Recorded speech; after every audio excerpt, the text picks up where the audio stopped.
Salut et bienvenue dans cette nouvelle vidéo. Aujourd'hui, nous allons parler de l'aloe vera, communément appelée aloès, une plante médicinale qui soigne plusieurs affections.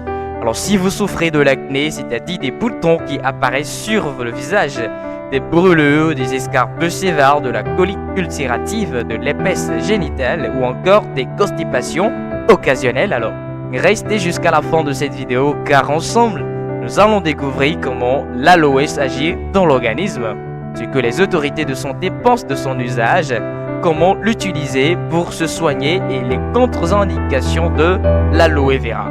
N'hésitez pas à vous abonner à cette chaîne sur les vertus des plantes, nous laisser un gros pouce bleu et nous dire en commentaire si vous connaissiez cette plante et ses usages auparavant. Maintenant, commençons.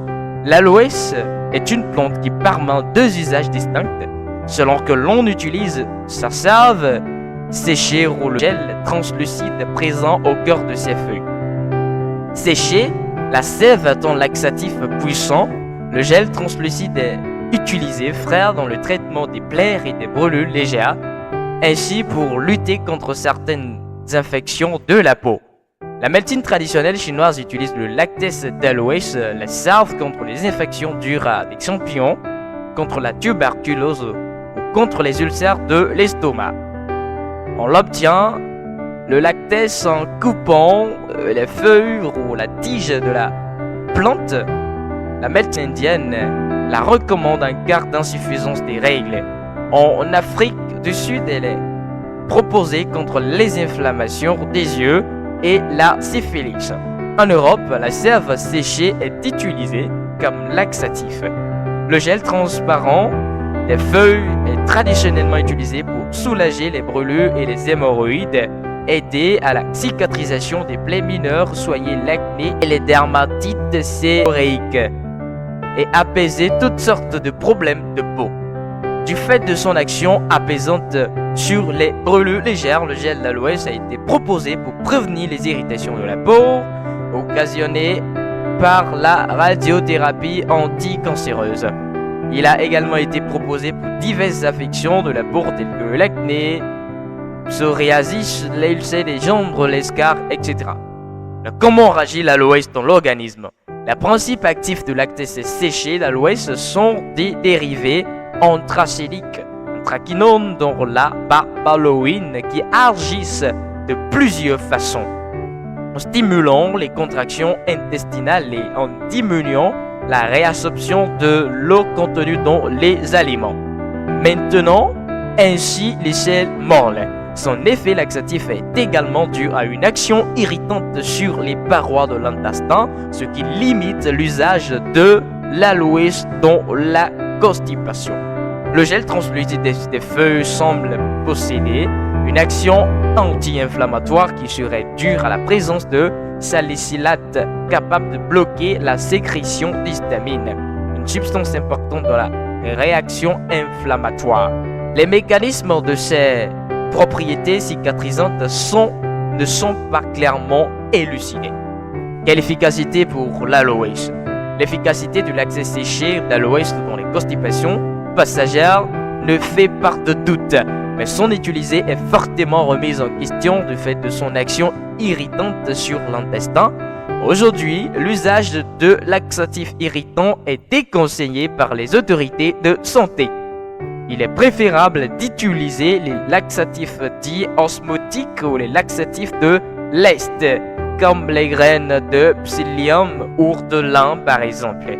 Le gel translucide des feuilles a fait l'objet de plusieurs études cliniques positives dans le traitement de l'acné en association avec de l'huile de basilic africain. Dans la prévention des brûlures occasionnées par la radiothérapie anticancéreuse, le gel d'aloès n'a pas trouvé d'intérêt ni dans le traitement des lésions de psoriasis. Une petite étude contre placebo semble indiquer que le gel translucide pourrait accélérer la cicatrisation des brûlures bénignes, voire des escarpes sévères. Enfin, une étude clinique portant sur une centaine de personnes semble indiquer que la consommation de gel à raison de 1000 ml 2 fois par jour pourrait contribuer à soulager les symptômes de la colite ulcérative, une maladie inflammatoire chronique de l'intestin. Une crème contenant de l'extrait de feuilles entières d'aloès a montré une certaine efficacité dans le traitement de l'herpès génital masculin dans plusieurs études cliniques réalisées contre placebo. Ce que pensent les autorités de santé. L'Agence européenne du médicament considère comme bien établi l'usage de lactase séchée d'aloès pour traiter les constipations occasionnelles.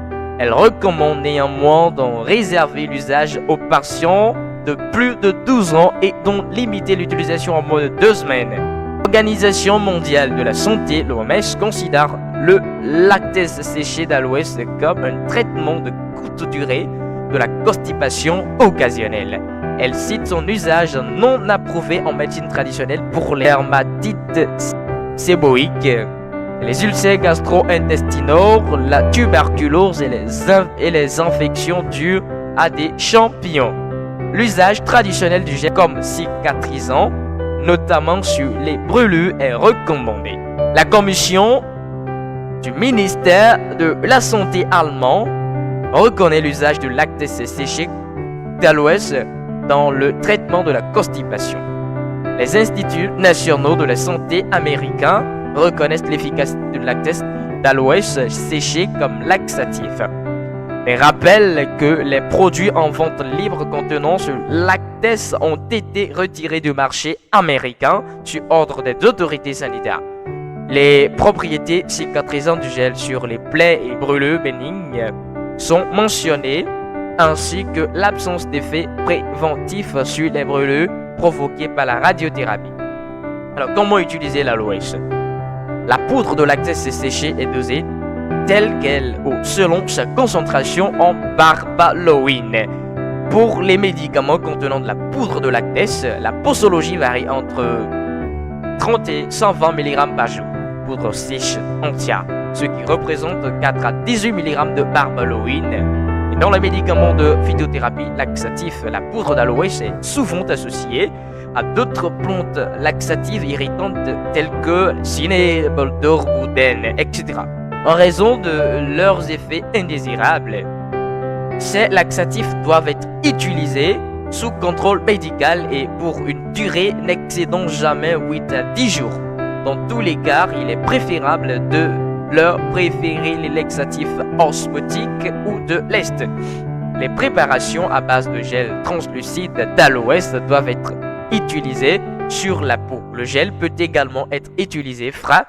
Une manière simple de l'extraire consiste à congeler une feuille d'aloès. Il suffit alors d'ôter la partie externe. La partie externe verte pour ne garder que le cœur transparent qui sera frotté doucement sur la brûlure légère. Contre-indication de l'aloès. La prise de lactase séchée d'aloès est contre-indiquée chez les personnes souffrant d'obstruction ou de rétrécissement intestinal, de maladies de Crohn, de colite ulcérative ou hémorragique, de douleurs abdominales ou de déshydratation importante. La prise de lactase séchée d'aloès peut être responsable de douleurs abdominales ou de diarrhée. En cas d'usage régulier, elle peut provoquer, comme tous les laxatifs dits irritants, une perte de sels minéraux, notamment de potassium. La perte de la concentration de potassium dans le sang expose à des problèmes cardiaques potentiellement graves. Un surdosage chronique en lactase séchée d'aloès peut avoir des conséquences dramatiques, constipation, rebelle ou aux autres traitements, phénomènes de dépendance, la décalcification, troubles cardiaques, les œdèmes, la fatigue, etc. Enfin, la prise d'aloès modifie la couleur des urines qui deviennent brun, rougeâtre. Interaction de l'aloès avec d'autres substances. Le lactase séché d'aloès interagit avec de nombreux médicaments utilisés pour soigner les troubles cardiaques, le diabète ou l'insuffisance rénale.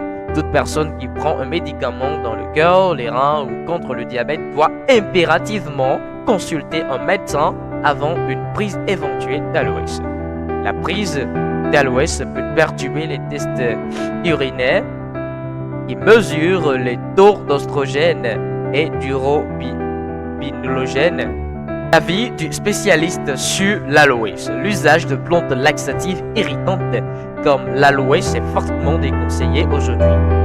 Des solutions alternatives plus douces existent. Psyllium, graines de lin, etc. Elles sont toujours préférables De plus, une constipation qui persiste malgré la prise d'un laxatif doit systématiquement amener à consulter son médecin. L'utilisation d'un gel de bonne qualité à base d'alouette peut soulager les cours de soleil et autres brûlures légères sans contre-indication. Merci d'avoir regardé jusqu'à la fin. Si vous avez aimé, n'hésitez pas à vous abonner à cette chaîne sur les vertus des plantes, de nous laisser un commentaire et un gros pouce bleu. À bientôt.